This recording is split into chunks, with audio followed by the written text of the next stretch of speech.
شاعر چقدر قشنگ و زیبا اینجا داره میگه هر کسی کو دور ماند از اصل خیش، باز جوید روزگار وصل خیش.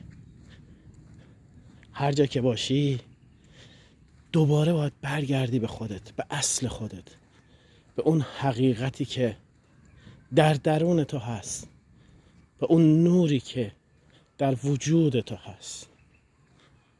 خودتو بشناس، ببین کی هستی، چی هستی، از کجا اومدی، به کجا خواهی رفت. تمام اینها وجود تو رو میسازه، اصل تو رو میسازه، حقیقتی که در درون تو هست و بیدار میکنه. میگه خداوند در کوهها حیوانات و گیاهان خواب و رویا میبیند، اما در انسان بیدار میشود،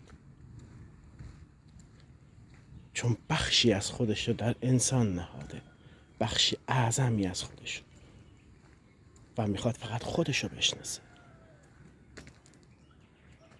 تو نیستی، نور درونته.